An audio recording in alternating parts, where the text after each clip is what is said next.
All right. Go for it. Hey, you want to pop up the slides? Yep. Good afternoon, everybody. My name's Jason Watford. I'm an account manager here at ProTechnics, Core Lab company. Derek's going to be popping up some slides here in a second that I'm going to go through, more introducing you to the process of using Zoom and the functionality of what we're going to go through today. So this is the third in the series of what we're calling ProTechTalks. This is our first one that is offshore focused. So that might be why some of you, the first time you're being invited. So the way Zoom works is all attendees, so everybody besides the panelists, myself, Buddy, and Derek are all automatically muted and your video is off. So we can't hear you or see you. You can't ask questions that way. So how do you ask a question if you want to ask a question during this?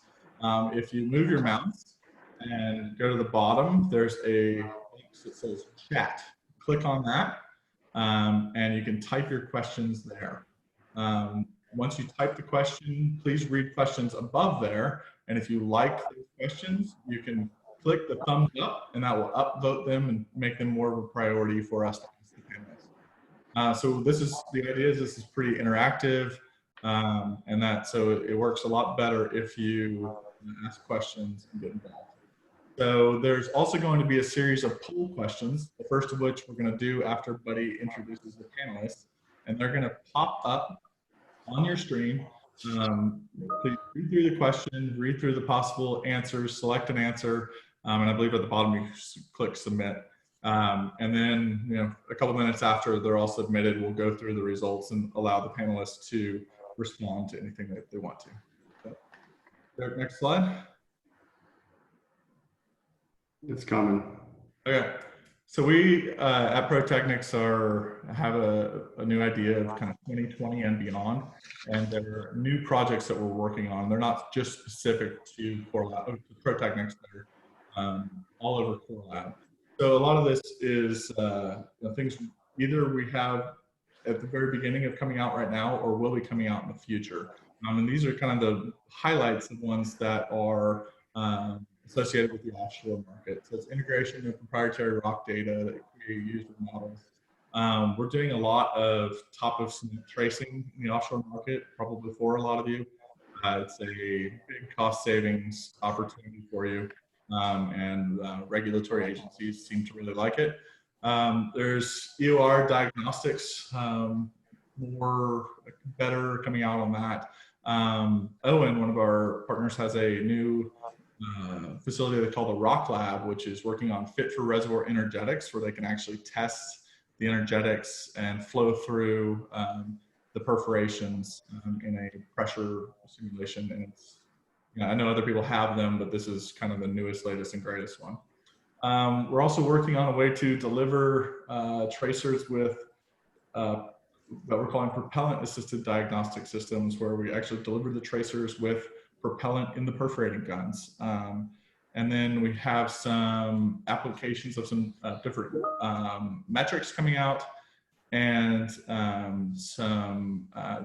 essentially more things we're doing with data coming out. So at this point, I'm going to turn it over to Buddy Woodruff, who is our technical manager, and he's going to serve as our moderator for this and introduce the rest of the panelists. Thank you, Jason.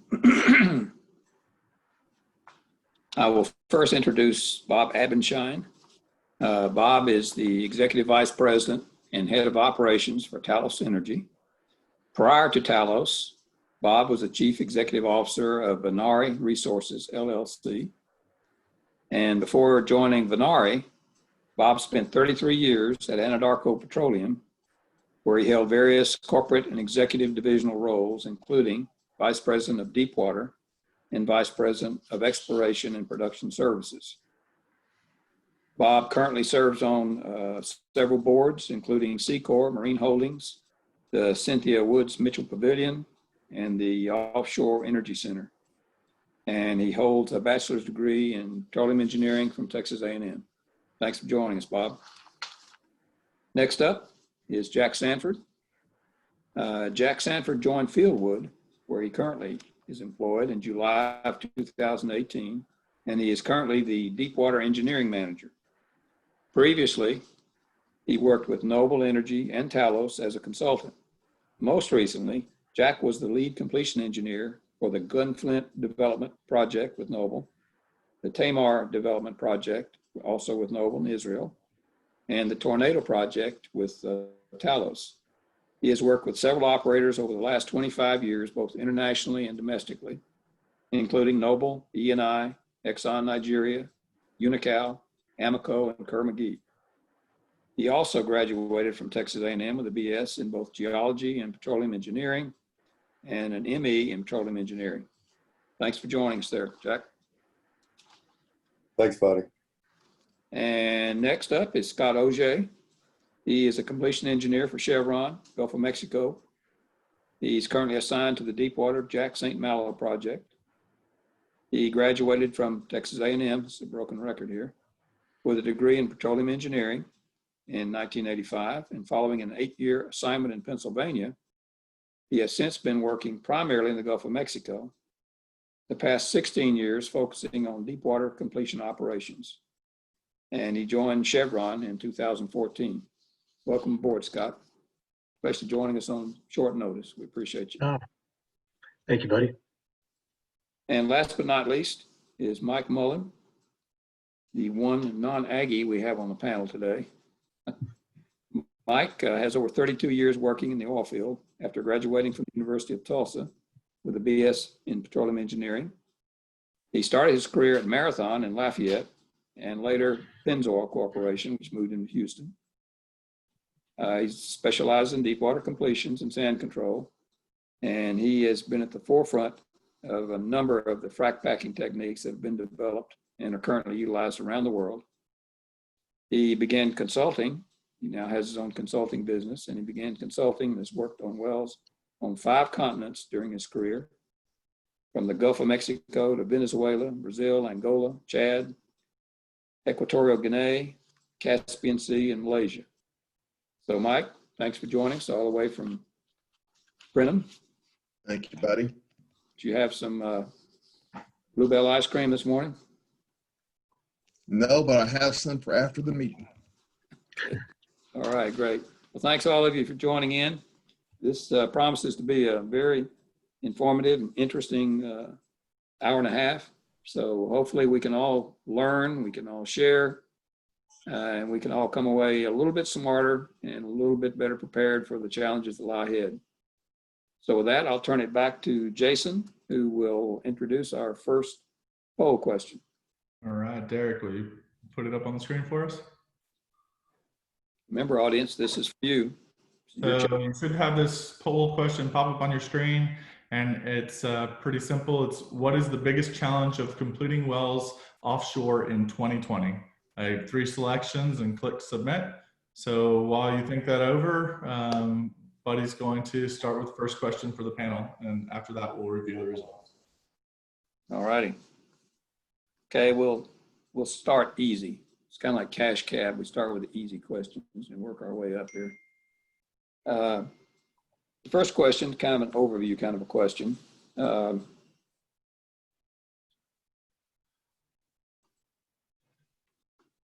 What do you see as both the short-term and long-term forecast for offshore completions in the Gulf of Mexico? Again, what is your short-term view of the future and the long-term view of the future for Gulf of Mexico completions? So if you'll take the question down so I can see the, do I have to do that? I guess I have to do that. That's bad on me. Okay.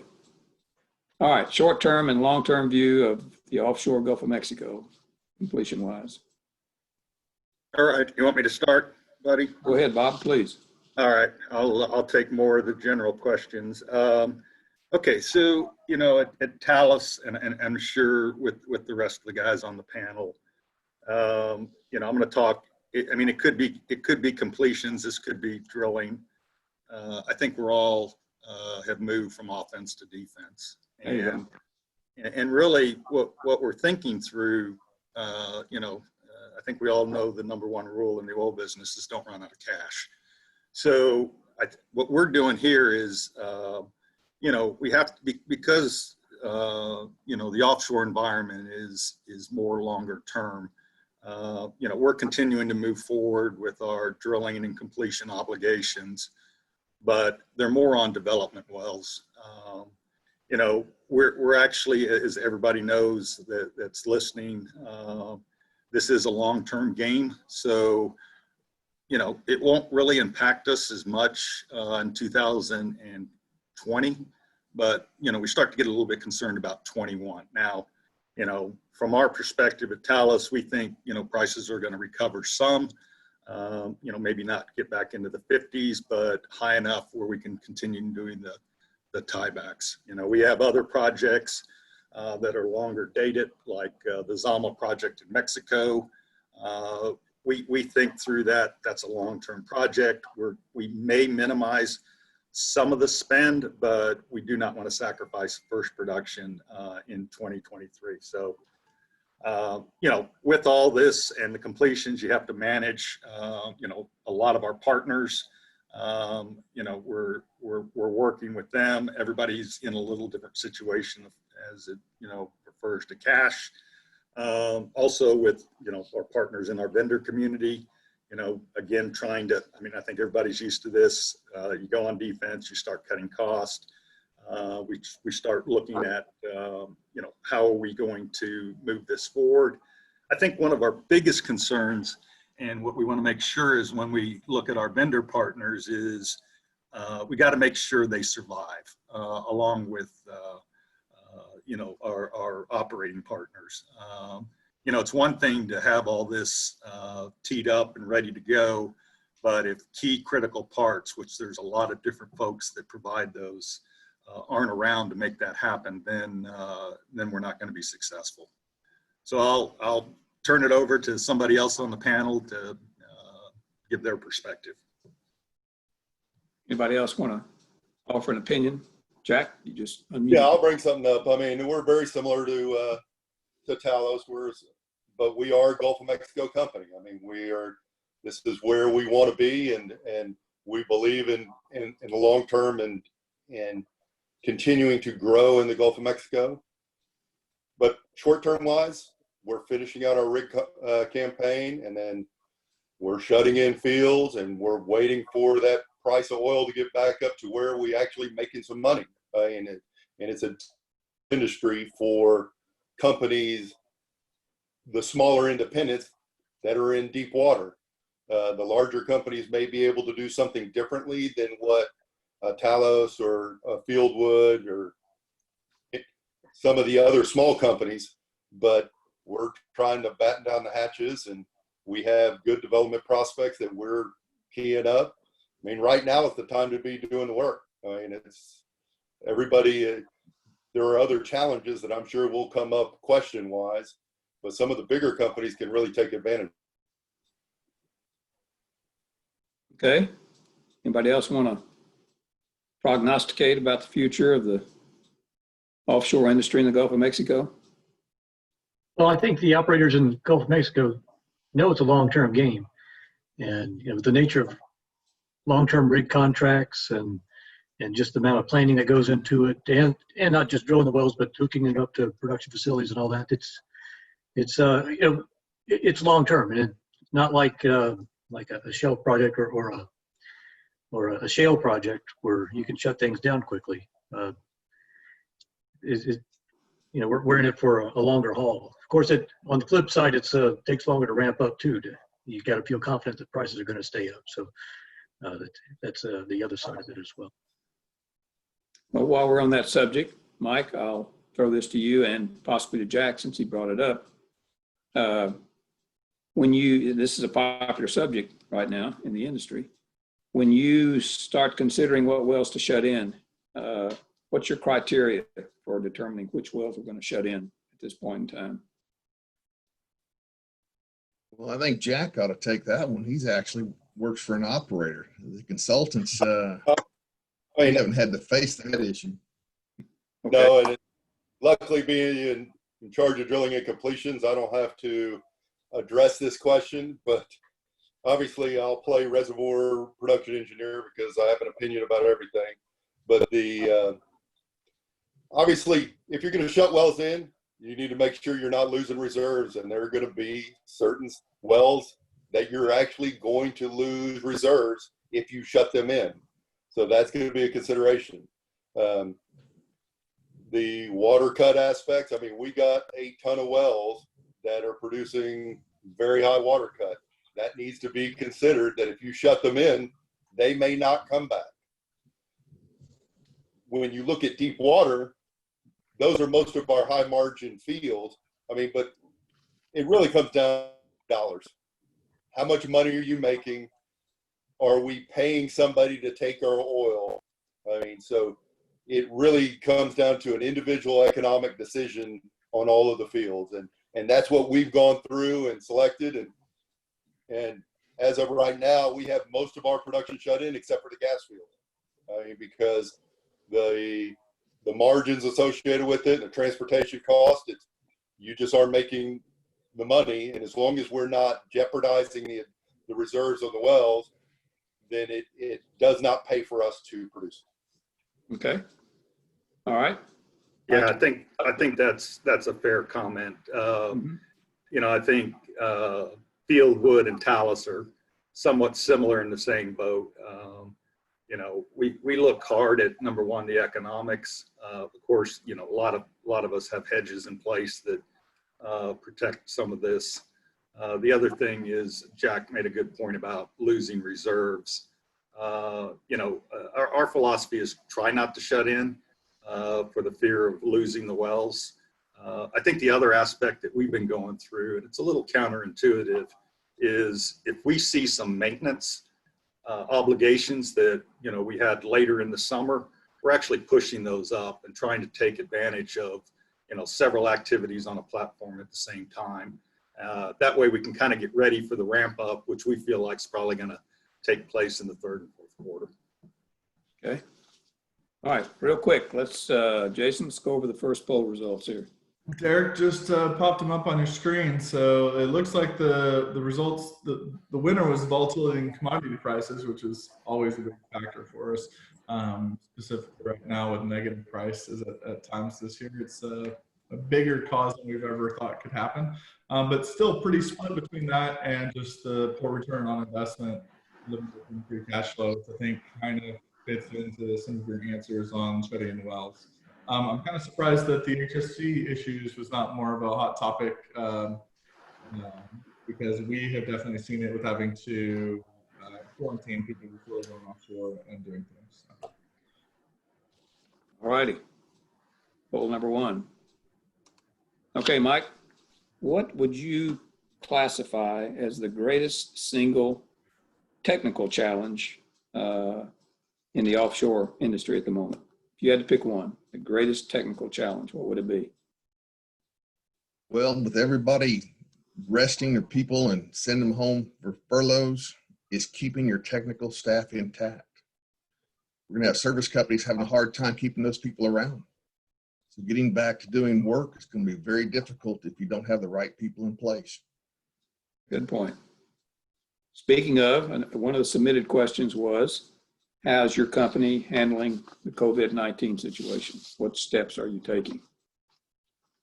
So, Scott, how is Chevron? I kind of have a little knowledge of that because I was on a St. Malo business partners meeting this morning, and we spent the whole meeting talking about COVID-19 practices. So tell us a little bit about how Chevron approaches that now. Chevron's very cautious in their operations. The example you mentioned, it's one of our drill ships working in St. Malo right now. They've tried to man it as light as possible so everybody has their own room. Before you go offshore, I believe this plan's still in place. You have to show up at the shore base 2 days ahead of time, get a COVID test, self-isolate, and then on the third day, you, assuming you pass your COVID test, then they'll fly you offshore. Now, we've had some cases offshore where we've had COVID positive tests, One case was a platform rig where we could afford to just kind of shut things down for a few weeks, decontaminate as best we can, and I think they're going to start manning up here pretty soon. The second case, again, this one that Buddy referred to at St. Malo, they sent everybody in that they could. They left the skeleton crew to keep the ship in place and operating, and did a deep decontamination of all living quarters and I guess all areas. And they're going to bringing people back here starting today, Tuesday, or maybe it's Thursday. Anyway, soon. So it has affected operations. There's some definite downtime associated with this, but we continue to operate as best we can. About the rest of you, what steps are you guys taking? Jack, Bob? I'll go, and I mean, it's very similar to what Chevron's done. I mean, obviously there's a bunch of screening involved associated with it. I mean, we actually have one Deepwater rig running right now, and and this have been fortunate in that it has not been affected. I mean, we've had to keep personnel offshore either longer or keep personnel from coming out. It's affected cost, but it has not affected operations. Like, knock on wood, that won't happen. But the amount of screening that is involved, I mean, obviously we have, I want to say how many people we screened. We screened, the last I saw was over 6,000 people before going offshore for production and the rig operations. And we've been very fortunate. We have not gone back into the office, so we're still working from home. We're evaluating when we're going to open the office up. It is more of a voluntary, but it has drastically affected operations. I mean, probably I'm answering a different question, so it's let's see if that one comes up. If not, I'll preach on how it's affected operations later. Gotcha. Bob, what's Talos' reading on this? Yeah, I mean, we're following pretty much the same protocols everybody's described. I mean, basically we're screening, we check with them before they come offshore, make sure they self-quarantine. We're doing the temperature checks at the heliports and the docks, questionnaires. Then when we get offshore, we continue to do that social distancing. The rigs, we've applied a little bit more rigor with actual testing. I think one thing that I think most everybody is starting to switch up their schedules. So rigs are going more to 28 and 28, and production platforms are more going to 21 and 21. So far we've been very fortunate. We haven't had any cases offshore, but I don't think, and I think the important thing, and it's even with this panel, is our guys have talked with everybody else on this panel, and we're all comparing notes. And I know Bessie's going to have a pandemic, for a better word, workshop. They're checking in on us. I think the good thing is industry's ahead of the curve here, and from my perspective, we're doing a pretty good job overall. Great. Mike, go back to your Pennzoil days. I can recall that Pennzoil was one of the first companies to really pay attention to being careful not to pull formation material in prior to the frac pack. Am I not correct? Wasn't Pennzoil kind of at the leading edge of that? And what steps do you take nowadays to prevent that happening? Well, I've seen a variety of things from various operators, from perforating slick, TCP guns, fill disc, jars, and work string, and trying to avoid at all costs, trying to pull in any formation material. What they've seen doing that is they've actually reduced the dynamic underbalance greatly when they remove that packer out of the system. And so that's worked very effectively for some folks. And I know Jack has gone the other side. He underbalanced perforating. So he's actually sucking material in and trying to clean it up later. So there's a wide range of what's being applied out there. It'd be really interesting to see what the skins are on these completions when all is said and done. About that, Jack, how did you end up with that approach? I'm old. Oh, okay. Yeah, this is really where it comes down to where you grew up and how you started and risk mitigation associated with it. And it's pretty simple. I don't think I'm a reservoir engineer by training, and I worry about the reservoir most. I don't think anybody would disagree. If you have damage, you'd rather get it out than leave it in. I mean, the reason we don't do those types of things is because of money, and it's more of a risk versus reward. I know I'm not as good as Mike frac packing, so if you screw up, you're gonna wish you'd shot underbalanced. If you do everything perfect, we can maybe get it as good. If you don't do it perfect, you go, damn, I wish I'd shot underbalanced. Or if something else happens, and it may be a me thing, is that, hey, I'm just preparing for the worst. And we've had some really good success. We see the advantage of doing it. It is more difficult to shoot under balance, but I think the bang is worth the buck. Okay, Scott, need to break the tie on this here. What's No, the that's best kind of in course? between.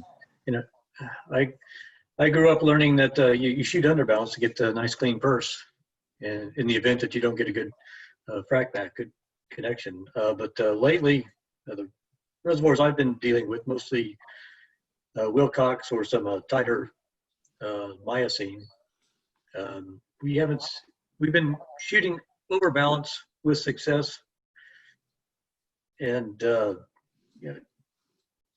and also with success, I mean, we're not sticking guns, of course, but we're also successfully frac packing and past any damage, so it hasn't been detrimental to us.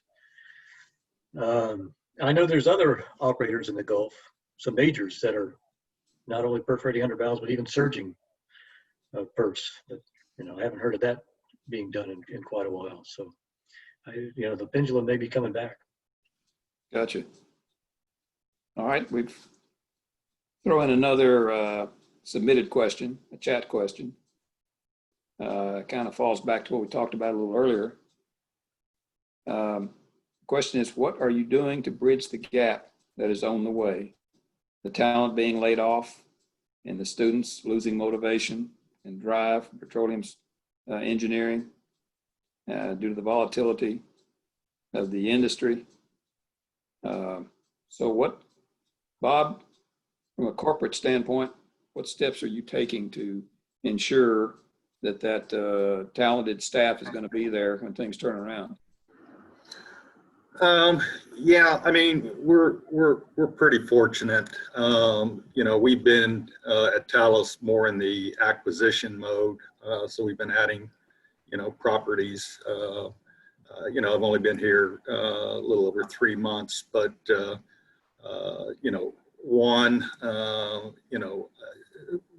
what we're trying to do, and again, this is what we majors do, and I did in Anadarko, was making sure you get your younger folks paired up with your senior folks. As you know, industry's kind of a tale of two cities. I mean, you've got people that are kind of my vintage and up, and then you have what I refer to as the younger group, but they're no longer younger. They're starting to enter their 40s. You've got a good bench all the way back to previous booms. Colleges have turned out excellent students. The criteria to get into these programs is much higher. So we have a lot smarter working staff. It's really trying to turn those reins over to those guys, and senior guys need to move back as more advisors and kind of clear the path for this wave that's coming. We're trying not to break that recruiting plan at college, though I know it's extremely tough. That's always a tough topic, but we feel like we need to keep the young folks coming in. We need to keep the college programs going. Otherwise, there's going to be a gap. And that's the exact gap that happened, you know, back when the technology boom hit. We had this gap and then a downturn in prices, and we ended up with kind of nobody in the middle. And that made things really tough. Gotcha. Okay. I'm going to throw a design challenge at you. Okay. See how you handle this. You are going to be completing a relatively low perm, deep tertiary Wilcox well. Scott, you're going to have to wait on this one because you've already had a lot of experience. You're going to be completing a relatively low perm, deep tertiary Wilcox well in 3 stages. And you plan to pump plus or minus 750,000 pounds of proppant in each stage. It'll be pretty good sized jobs. Low perm, Wilcox. How do you decide? What's your criteria for deciding whether to track and each individual stage individually? In other words, an individual stage, individual trip, I guess you'd call it, as opposed to a single trip, multi-stage completion procedure. In other words, do you go the route of the single trip multi-stage, or do you do what the log folks did on Buckskin, where you just attack each individual stage independently? So what's the criteria? How are you going to decide how to handle this? Jack, Mike? Jack, point his finger first. Okay. Well, those of y'all who know me, I'm going to answer a question with a question. It's going to depend. How long's the interval? What does the interval look like? How does the permeability break up between zones? I mean, I will always, and there's a ton of experience. I mean, and Scott and Chevron probably had the most out of anybody on the multi-zone trips. And I've spent some time looking at them and doing, typically for 2 zones, usually stay conventional. When you go to 3 zones is when you start to look at where you go to multi-zone. Having it lower tertiary makes it a little bit easier. If it's 1,000 feet, you may be 800 PSI difference between the top of the zone and the bottom of the zone. So then you start to identify where the risk is, and you really need to look at, even though it's lower tertiary, there are different permeability ranges in the bottom, in the top. And if the upper zone is your best zone, well, then that's something I may spend more time on versus doing it just as a straight answer. Hey, I always do a multi-zone technique. You really have to compare one zone versus the other. And so it's not as easy as just saying that.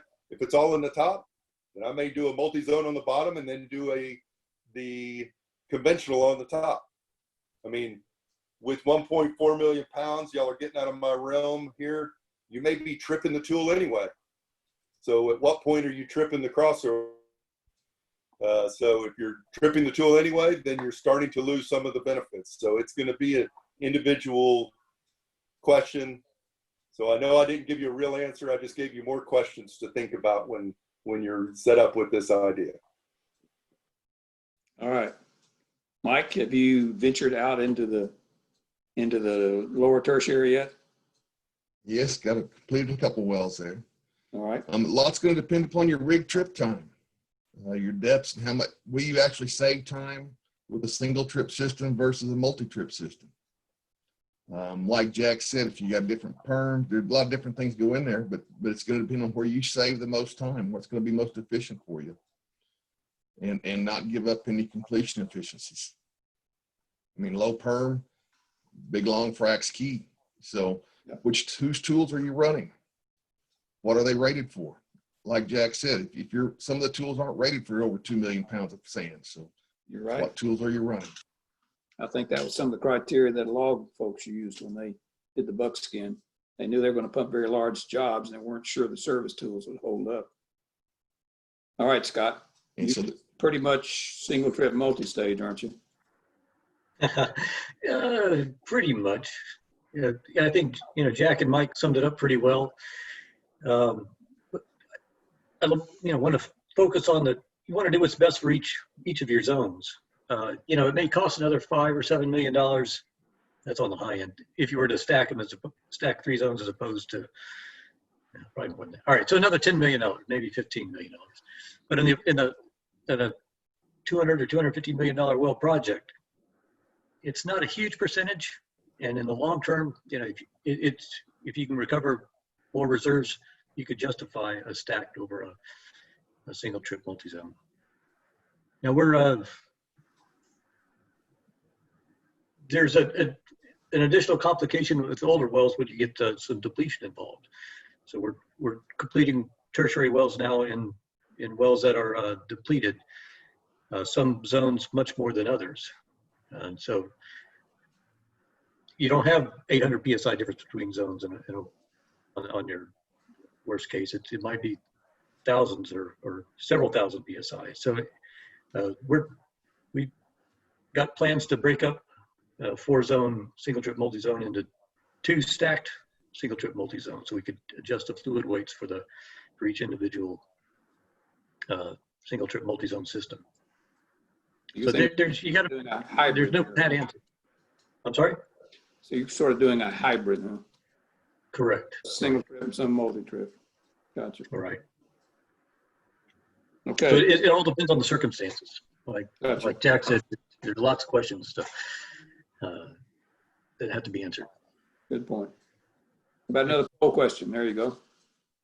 All right, poll question should have popped up. It's best opportunity in the current environment.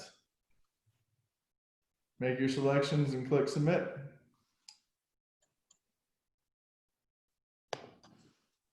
Jason, is there an award for somebody getting all of these correct, some fashion? No? Well, if they get them right as I call it right, then yes. But if they get them right as you call it right, then probably no. Okay.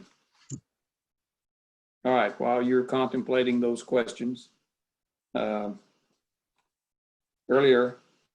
I asked what you viewed as the greatest single opportunity for offshore completions in the Gulf of Mexico right now under the existing conditions. We know what some of the difficulties are, cash flow, commodity prices, et cetera. So what do you view as the greatest single opportunity now, given the circumstances we're faced with? If you had to go out there and really best utilize your funds right now to do something in the Gulf of Mexico, you got some funds to use. What's that number one opportunity you're going to try to focus those funds on?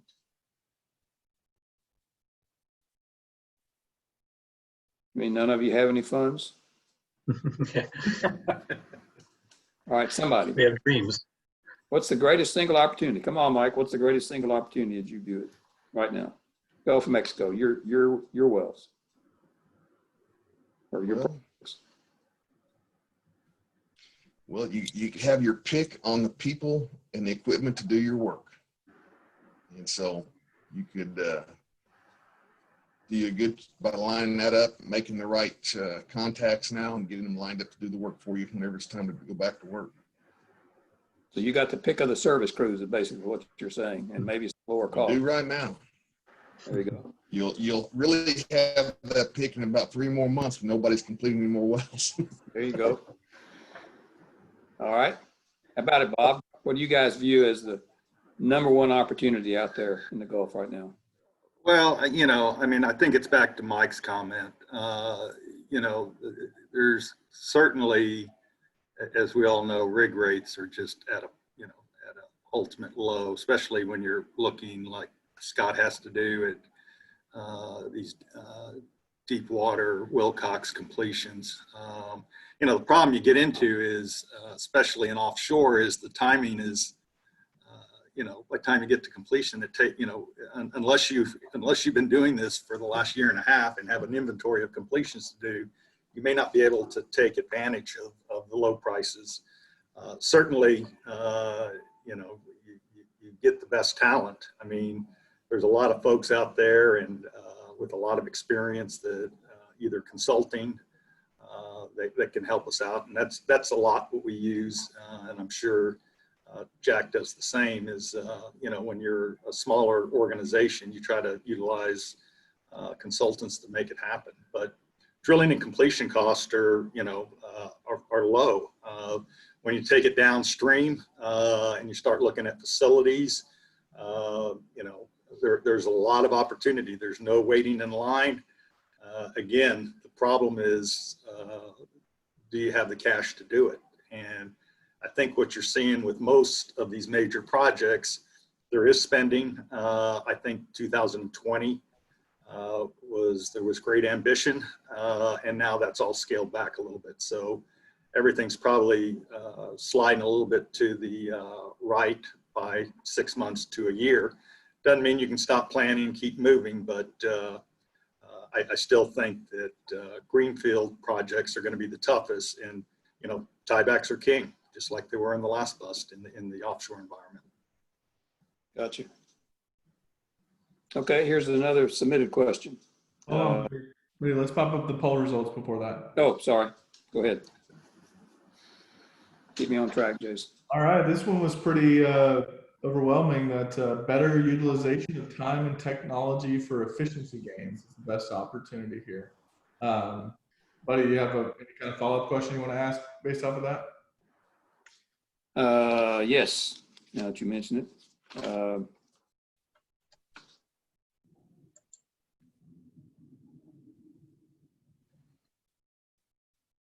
What is the, if I can word this correctly, what has been,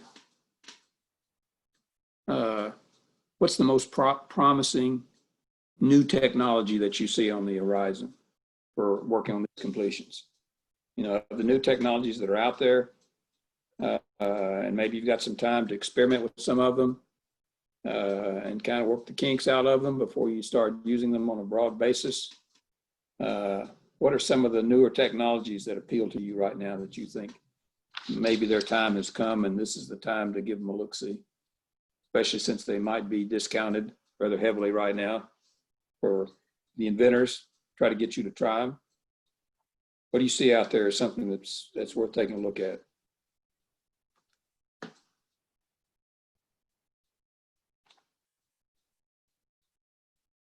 Well, I'll start. Now, we've been looking at real-time pressure and temperature transmission during completions. So it's as it applies to our projects, the tertiary. Like I mentioned, we're working in a depleted field, so we don't know exactly what the pressures are when we perforate.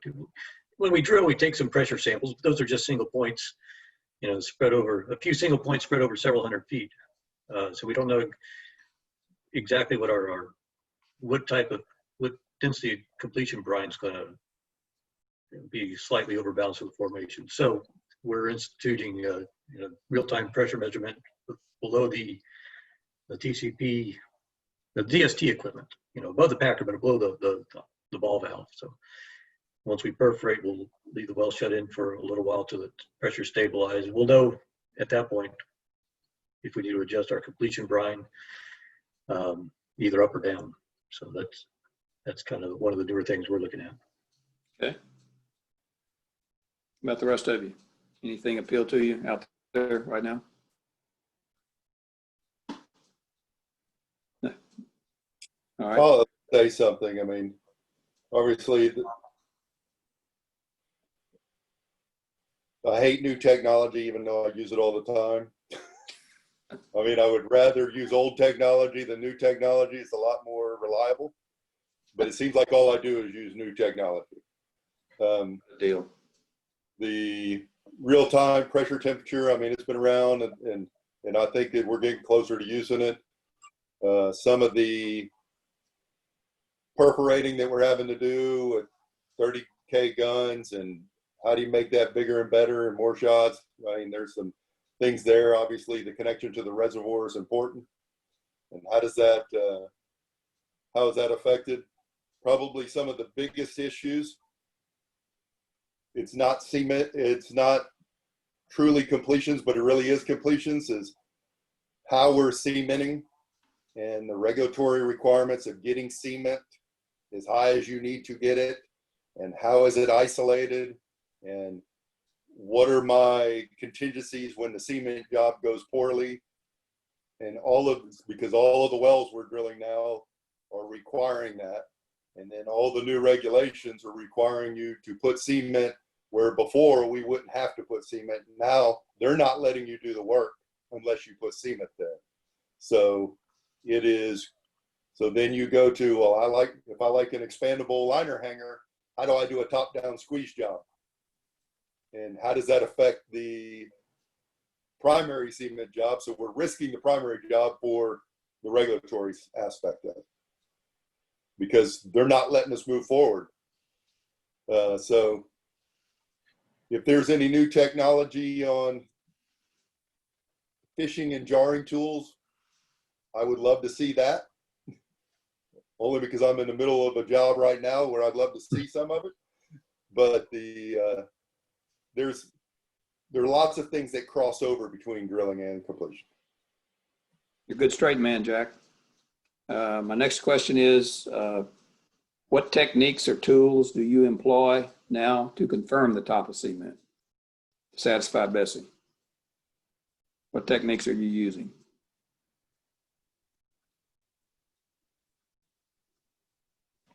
I'll start. I mean, and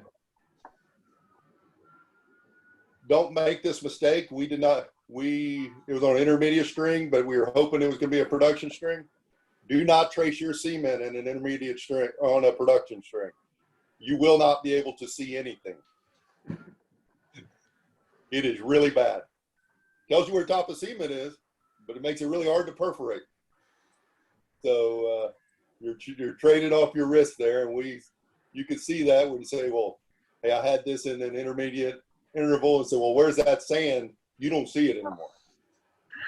What about the intermediate strings? Do you recommend using an intermediate string? Intermediate where, well, here's the problem. You have a hydrocarbon zone in the middle of your intermediate string. I mean, so it needs to be something you look at every single well. They're almost forcing you to run a bond log on every single well. And you want to run the bond log before you leave so you have enough time to plan when you come back, even if it's only 4 or 5 days. So they're forcing you to run a bond log even before so because of the criteria required to ensure you have the cement above, and they're making you pop holes to squeeze, even though it's a contingency. Scott, you guys have been tracing the top of your intermediate strings. Seem to be pretty happy with the results. Yeah, from what I understand, I haven't gotten directly involved with that yet, but I know we're instituting it on some upcoming wells that I will be involved with. That's a good point that Jack brought up. I hadn't thought about that. You're not going to be able to see anything behind that once you put tracers in the cement. Yeah, on the production strings, actually, Right. we recommend running it there either. Yeah. You'll have some depth correlation issues. You might want to trace the frac pack. So yeah, that's probably not the best opportunity to trace the top of cement, but the intermediate strings, operators have had a good run with that. Bob, is Anadarko, you guys are we components of that. Yeah, Anadarko and also Talos. We like the tracing the intermediate string. We think that makes a lot of sense. But Jack does bring up a good point if there's hydrocarbons. But I mean, the fail-safe is always the CBL, and that's a good fallback. But we do really like that technology that's moved from fracking to top of cement with the tracers. Okay, let's try. Do you want me to plug ProTechnics at this point? No, that's not the. Just asking. Just give me the cue. I'll nod at you if that comes necessary here. Everybody, let's do another polling question. Okay, shoot. All right, so this one is, what is the most valuable data for a petrotechnical professional?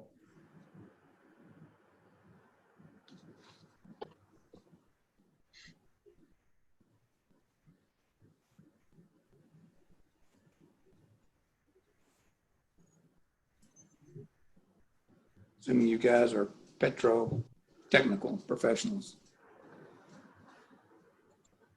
I don't think that's on your business card. Okay, while we're summing those up, under what conditions, another technical question, under what conditions would you consider pumping a frac pack top-off treatment? Under what conditions would you do it? Under what conditions would you never consider it? Obviously, if you got a good frac pack, not going to need it, but let's say you got a marginal top of pack, and maybe some voids have shown up in the pack. So what's going to be your criteria for doing a top off or not doing a top off? Jack, you've certainly written about this on a number of occasions Well, in the Noble days. I've had the benefit of doing it and not doing it. I'm a firm believer of, if you're going to pump a top off, it needs to be while the boat's still there. So it's like immediately. So, and you're going to know that if you're not getting a screen out. I mean, I don't even like to re-stress if I get a screen out. Now we're getting into preferences here also. If I get a screen out, it's good. Only go one direction. If you're not getting a screen out, and we had a well recently where we did not, and we pumped two top off jobs.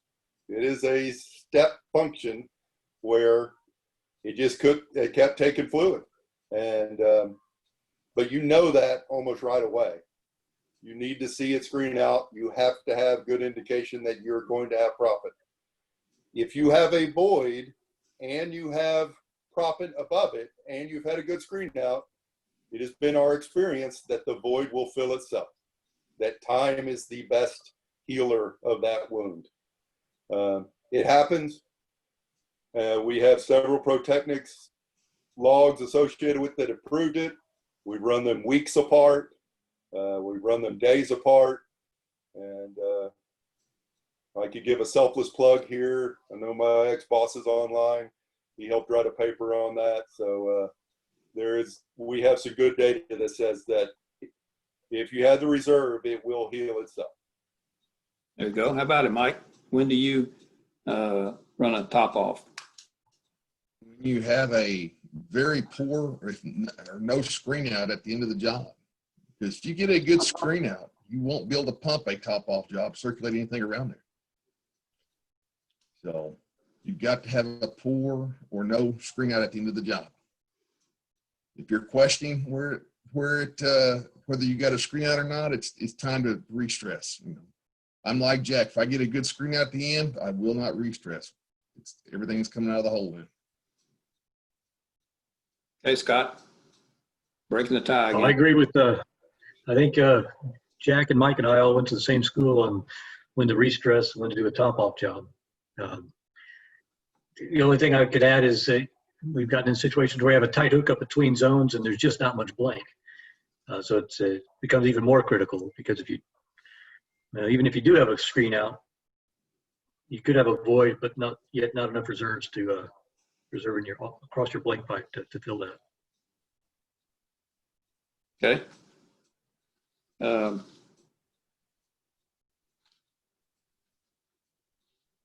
Another technical question. We're talking about the results. Go ahead. All right, so this was a completely even split between completion diagnostics and statistical data from previous wells. That's really no real surprise there. I think it's a pretty good result. Jason, I didn't vote, so I would have voted B. So I think that'll put it in the lead now. You would have broken the tie. There you go. You might be slightly biased there, though, buddy. Maybe, possibly. Okay. Next technical question. How do you determine how hard to flow your frac packed well once you begin to produce it? What's your criteria? How are you going to minimize your drawdown?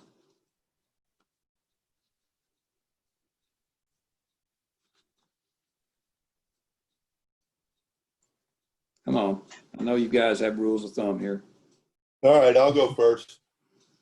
All right, there are two parts of that question. There's an ultimate drawdown, and then there's a startup drawdown, and those are different answers. So one's how you bring the well online and what stepwise function you use. There have been a lot of studies out there. I mean, Chevron probably has more than anybody. But at Fieldwood, we bring them up about 100 PSI an hour when bringing them online. And so we do not take a larger choke change than 100 PSI an hour. Typically, it's between, usually it's between 50 and 100.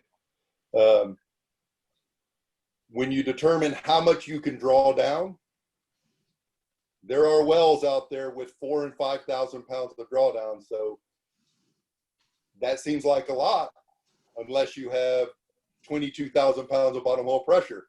So then you start talking about percentages of how much drawdown. It is depending on what type of rock it is and all of the other reservoir characteristics. So it's very difficult to do a rule of thumb associated with how much drawdown you do. In Miocene wells, typically they're high PI, you're less than 1,000 pounds because you have a high PI and you're making high rate wells. In very low PI wells, less than 5, then you need very high drawdowns to make high rates, and then it becomes opposite. Okay. How about it, Scott? What's your rule of thumb? Well, that's, I've kind of gotten out of that. At Chevron, we complete the wells, leave them shut in, and hand them over to production. They bring them online as soon as facilities are hooked up. So they handle that. I know that there's internally within Chevron, there's a program that they follow. Takes into account reservoir permeability, oil viscosity, a number of things, as well as proppant, the amount of proppant, the size of proppant, the screens. So they try to get a good handle on, and they've had good results on drawdown, not exceeding the amount that you would start eroding screens. Now, what I've seen in the past historically is that there's a rule of thumb, whatever the field may call for, 1,000 or 1,500 PSI drawdown, until it doesn't give them the rates they want. And let's open it up some more. Let's open it up some more, and then it sometimes becomes a rate-driven number as opposed to a drawdown-driven number. Okay, Bob, do you cave into the investors, try to make a good impression by pulling it hard right off the bat? You don't do that, do you? No, we don't. We're kind of along the same line of thinking that Jack was talking about. I think a couple of things, a lot of it depends on what type of reservoir you have, right? If you got depletion drive that has compaction, that's a different answer than if you expect a strong water drive. So we use a lot of, we're like everybody else. We use a lot of models, and then, try to figure out where the skin is. And then, my belief is slower the better. But to Scott's point, sure enough, if you don't get the rate you're looking for, then everybody's asking you to bump it up. And, I think from a reservoir perspective, letting whatever flowing pressure you land at, let it stabilize for a significant period of time before you start thinking about bumping it up and then bumping up slow. Okay, Mike. Kind of common sense. What's your rule of thumb, Mike? Well, I've seen a lot, but depends on the type of reservoir, like Jack was talking about. If you got a high perm reservoir, I've seen the 50 PSI is a maximum bump per choke setting when you initially bring the well on. Lower perm stuff, you see more people go to the 100 PSI per choke bump. And again, initially bringing the well on is one thing. Long-term flowing is a different subject. And there's a lot of reservoir parameters go in there, whether it's depletion drive, whether it's compaction, whether what else you got to go with in there. So there's a lot of things going into that, but 1,000 pounds drawdown is not uncommon, and especially in the Wilcox, multi-1,000 pounds of drawdown is not uncommon. Okay. I did want to say, because nobody mentioned it, I should have said something, and I know for Talos and for Chevron and Cosmos everywhere, everybody's using the flux calculator to make sure that they're not drawing it down more than what that rule of thumb is. I mean, and most people will use that calculation for identifying the max if you are not making enough production. You will start pushing those limits, and most people will not push the flux limit once you get above 60. So that's usually the stopping point, even if it's not making enough production. Okay. All right, I got to catch up on the chat questions here. I'm getting behind.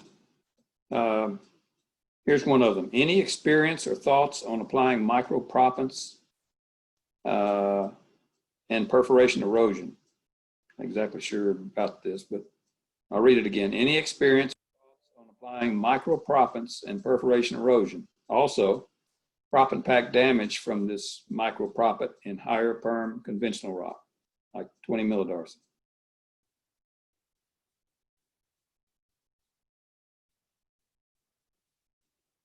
So, any experience or thoughts on applying microproppants? We just leave it at that. Have you had any experience or saw any application for it?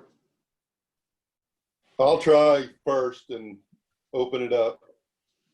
By microproppant, you mean eroding the perforations, correct? I think that's what they're getting at. Okay. So what this leads to is, would anybody ever try to do an oil completion through 2 casing strings? And I've had the privilege and the not so privilege of trying that and pumping thousands of pounds of half pound to erode the proppant holes to successfully take a 15,000 barrel oil day well to 1,500. We sidetracked it through 2 casing strings and took it back up to 15,000.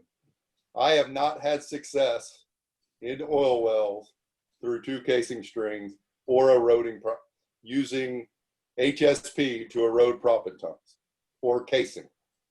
Now, maybe I should have pumped more at higher rate, but like I said, you get those scars and you tend not to ever recommend that again. About Scott, you tried the microproppants? I haven't. I've heard of people doing that. Pumping like 100 mesh sand at a time to erode any near wellbore perf damage. But I've never tried it. I've never seen a need for it. I suppose if you want to reduce your frac breakdown pressure, if you need to, because of casing limitations, pressure limitations, something like that, it might be an application. But like I said, I've never done that. Mike, any experience with it? I've used small proppants, not micro proppants, but small proppants to erode some near wellbore issues we've seen in many fracs and step rate tests. Done that successfully, but like it wasn't micro proppant; it was actually proppant. I've seen good results at sometimes with it, and I've seen no results at all at other times. It depends on what's causing your problem. Okay. All right, Bob, here's an entirely different question for you. Okay. It's kind of a long question, so hang in here. Recent rig tender for short-term EMED contract did not see the same bottom in rig rates as in circa 17, 18.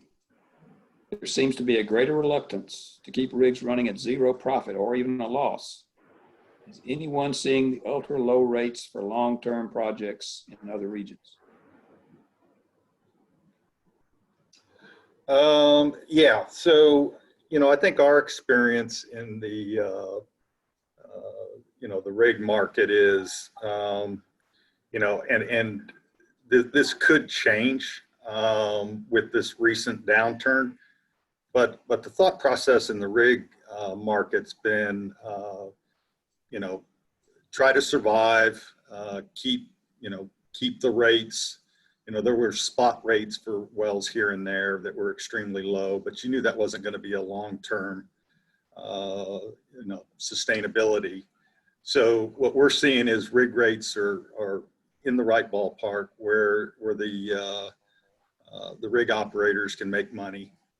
We don't see, or at least I haven't seen, maybe Chevron is, our philosophy, especially with the smaller, companies, is we just can't sign a long-term rig contract. Long-term for us would be a year. And, because of the, ups and downs of the industry. But I just don't think at this point you're going to see rig contractors go to a long-term contract. Scott, with Chevron, I know when I was at Venari, we were working with you guys, and especially with the high pressure, high temperature rigs, there's so many more requirements on them, and they're, most of them are new builds, so they're having to recover their capital outlay. So you're not going to see the same rates on those, but those are differently functioning rigs. Yeah, at Chevron, we at least the last,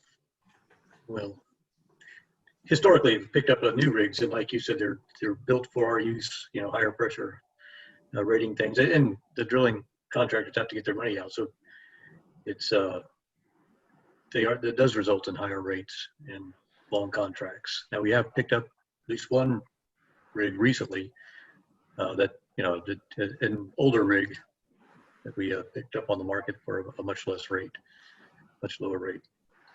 I don't know the terms of the contract, so. Yeah, and I'm sure they don't want us to disclose them, but I do think what you can find are all the operators have holes in their schedules now with these low commodity prices. So you can certainly jump into a contract that's usually pretty favorable. So, it's a tough market, whether it's the rigs or the boat companies.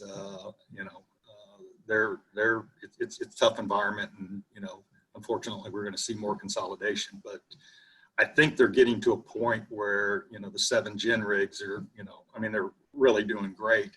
A big thing you need to keep in mind, it's really not necessarily all the time the rig rate, it's the efficiency of the rig, because that's really where you make up all your savings. So, sometimes getting the low cost rig is not the best option. It's the most efficient rig. Okay. Another design challenge. All right, buddy, before that, let's do another poll question. Okay. Shoot. This one's pretty simple, yes or no. Are you considering shutting in any existing producers?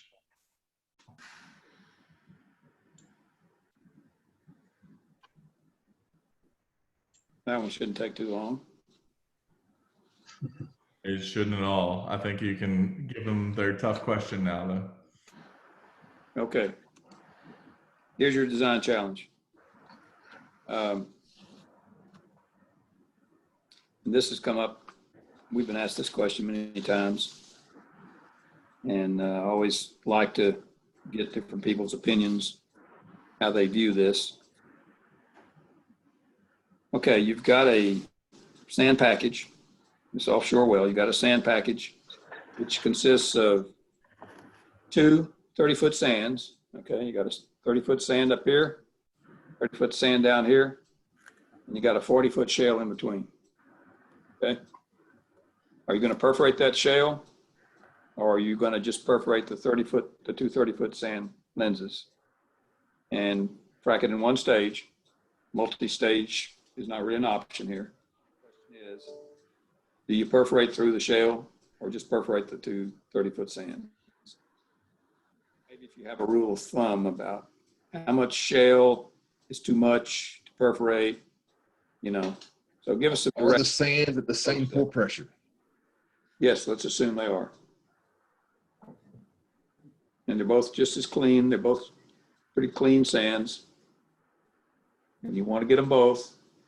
Just a question of whether or not the perforate the shale or you leave it alone. What's the stress differentials? I don't know that. Enough. Some, okay, some, not a lot. Oh, you mean between the sands and the shale? Mm-hmm. I don't know. There's several things that go into that decision. A moderate amount of difference between the two. Do you have water? Let's assume no.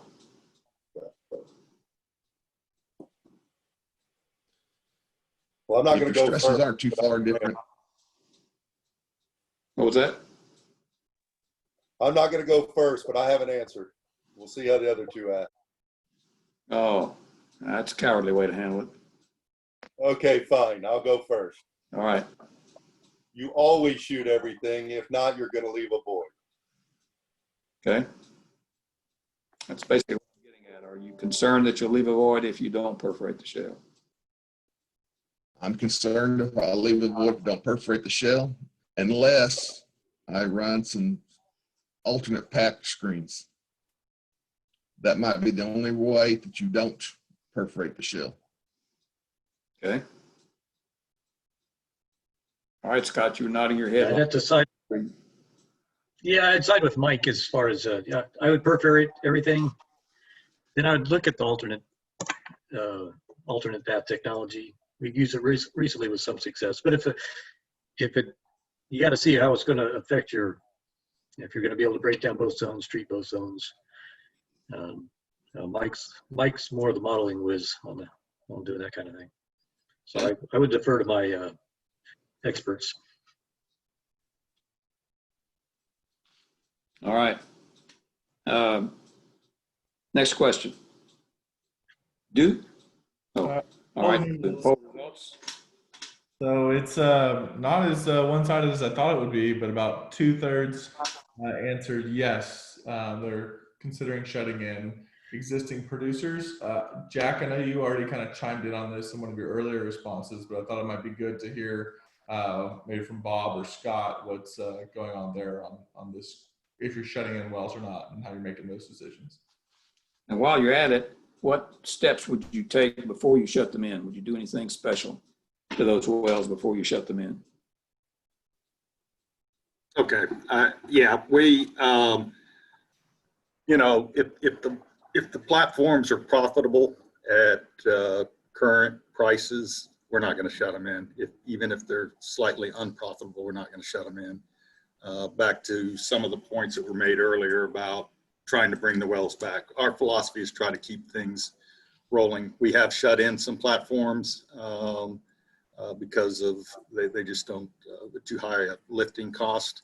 I think the other reason to shut in a platform I mentioned before is if you know you have some planned maintenance that's staring you in the face later in the summer, you probably want to pull that forward and you know try to get that taken care of while prices are low. You know, again, I'll tell you, we have a lot of partners and everybody has a little different philosophy on this, and it really kind of depends on you know, where you sit, you know, financially. You know, I think if you're Chevron, you're looking at it completely different than if you're Talos or Fieldwood. That would just be my guess. Okay. About the rest of So it. well, in Deepwater, I don't know that Chevron has shut any wells in. But you know, so much of the lifting cost is fixed. You got the platform cost. Flowing the wells doesn't have a lot of you know, variable costs associated with it. They're mostly naturally flowing. We have a few that have some artificial lift. So you don't, you know, if you shut in a well, then you're just spreading your fixed cost over fewer wells. That's my philosophy or my thoughts. I don't, like I said, I don't. Chevron may be thinking of it differently and shutting some wells in, but none that I'm aware of.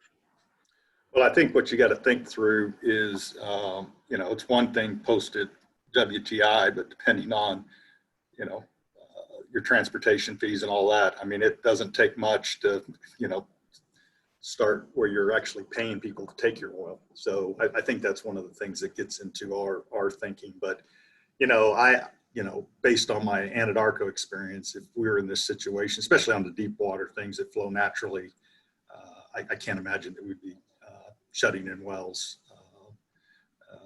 Just, you know, I mean, to me, this is a temporary blip. This isn't an onshore type event where you can easily go out and shut in wells and turn them back on. I mean, there is risk when you shut these wells in, and not only with bringing them back, but potential reservoir risk. So,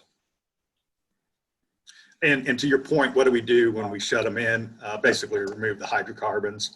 Our thought process is we're not going to shut something in for a month or two. It's going to be something that might go down for 6 months. So, you know, clear everything of the hydrocarbons, getting ready to, you know, keep a skeleton crew on it and really try to cut the OpEx down. Okay. All right. Time to fess up. In your careers, what is the greatest single frustration that you've experienced in your career as an offshore completion engineer? Your greatest single frustration. Could be something you did, could be something somebody else did, could be a well just did not turn out to be as promising as it looked. What's your greatest single frustration? Think back. What sticks in your craw from your experience?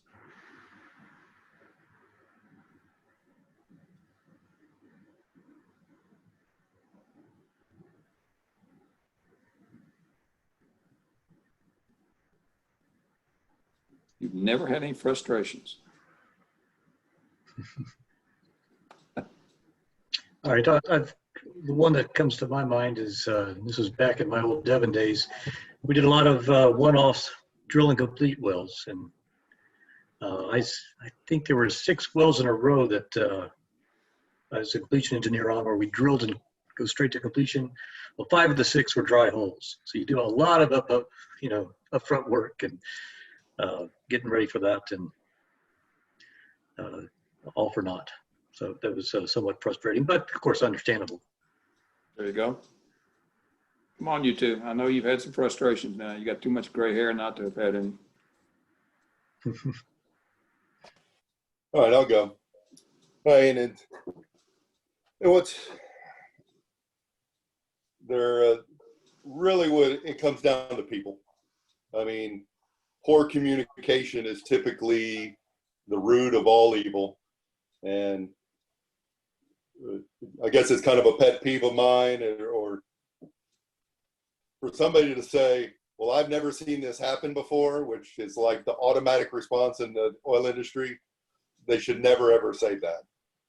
I mean, and then the second one is, and this is my greatest frustration, is when people do not ask for help. The big brain is always better than the small brain, and somebody will have had experience with something, and if you ask for help, there's most likely nothing you cannot solve, but you have to ask for help. And if you don't ask for help, is when you have problems. And it really just comes back to people and communication and working the details, and more importantly, just doing your job. You see the frustration, and you get that football reference of, hey, I need you to be a blocker. Don't worry about catching the pass. You need to be the blocker. And if you do your job really well, then the team will do really well. People get distracted and everybody wants to be quarterback, and then they forget the block. So again, it's that people aspect associated with it is my greatest frustration, because I feel like there ain't anything we can't conquer if you work together as a team. All right, Mike, Bob, greatest frustration. Yeah, I think and it's a recent frustration, and it's around, and something Scott's very familiar with, is this 20K technology, and, you know, advancing any new technology, and you know, getting management to trust the technical guys that they know what they're doing, that we can take this to the next level, that we've done all the right things to move it forward. It was interesting on some of our projects at Shenandoah and Anchor, even in our investors, trying to convince them, or as we were looking at bringing in other partners, that, you know, when you first look at 20K, it's pretty scary, but when you see all the hard technical work that's gone into it, and you leverage off of other companies, which we did, and then you find out that you just can't get the funding to get it done. That becomes the primary risk when, to me, it wasn't something that we couldn't overcome. Mike? Well, I guess since I've got enough gray hair to have been around a little while, it's the learning curve. It seems like we go through and repeat the same learning curve every 10 or 15 years, maybe even quicker than that. And like one of the questions we started off earlier today was with perforating. How do you do it? Do you underbalance, you overbalance? Do you surge or not surge? That's been one of those things that goes around every few years. And you're seeing it in different companies do it different ways until we actually can sit down and share the operational data, the cost data, the reservoir data, the end result. We're still going to have this same learning curve we're all going to be arguing about 10 years, 20 years from now. Okay. All right. We just got to be able to share data in a non-competitive form. Good point. All right, we always end these ProTech talks with this question. So we want to draw on you guys' experience as engineers and as managers, as mentors. So tell us, completion engineers, all of us out here in the audience, what engineering, technical, business, or soft skills might you recommend we add to our personal toolbox during this operational slowdown period? What should we be working on to develop our skills while we have a little time to do that? Where are we weakest? Where is the greatest need? Where would you recommend we go? How about it, Bob? What are you telling your people, your subordinates? Yeah, okay. So, you know, one thing that I always like to, you know, tell our guys is and gals is, you know, you're a business advisor first, and then you're a completion engineer, a drilling engineer, a geoscientist.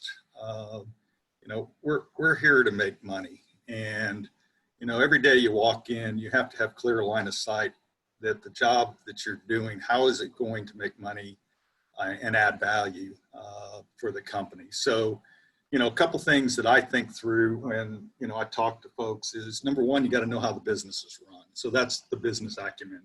I mean, understand what financial statements, 10K, why it's important, how investors think when they invest in there. That's really critical. The other thing that I think people forget, and you're always selling. You're always trying to sell an idea.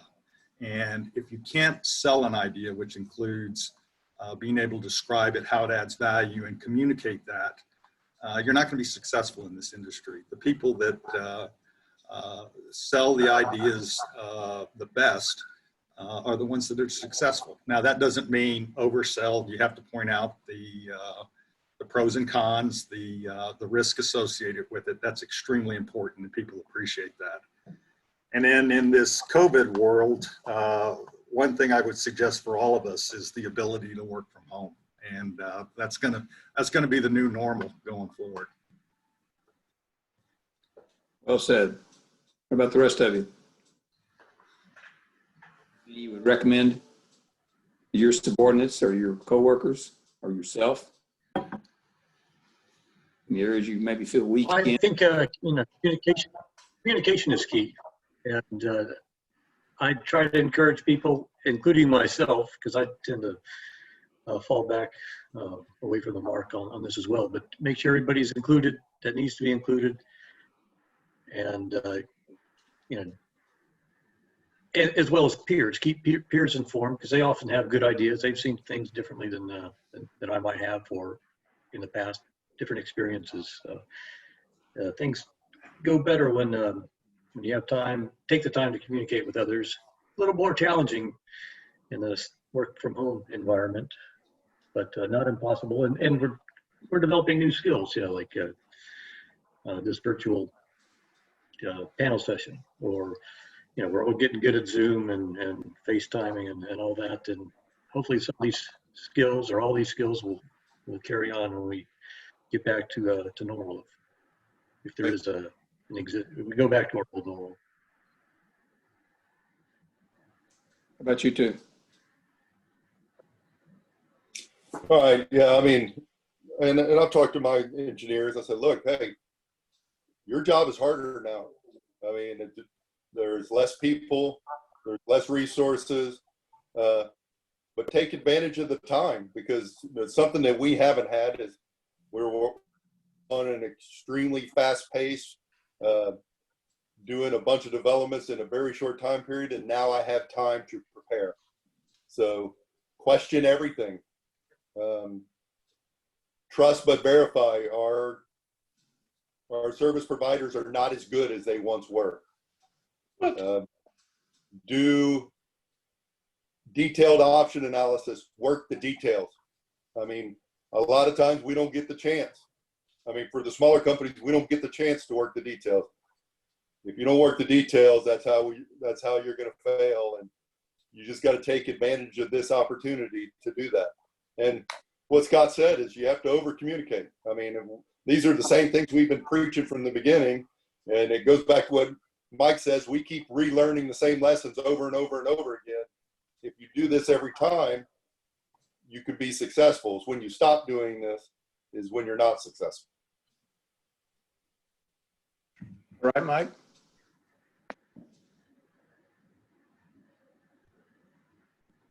Okay. Well, go ahead, Mike. Nothing. Go ahead.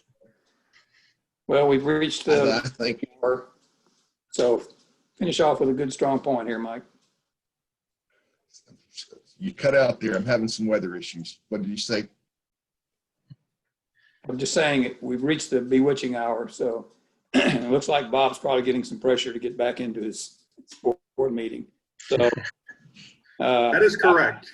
I personally want to thank you. Jason, you want to offer some closing remarks? Thank you for your time, your input. It's been a learning experience for me, I know. And Jason too. I know he's learned, I hope. Definitely. Just thank you all for your time. Thank all the participants for their time too. Please provide us with any feedback, any additional. There were some questions that didn't get answered. We'll see if we can address those. And just thank you for joining us. Thank you very much, folks. Have a great rest of the week, and let us know if we can help in any way. Take care. Thank you. Be careful, guys. All right, thank you, buddy. Thanks again. Thanks. You're welcome.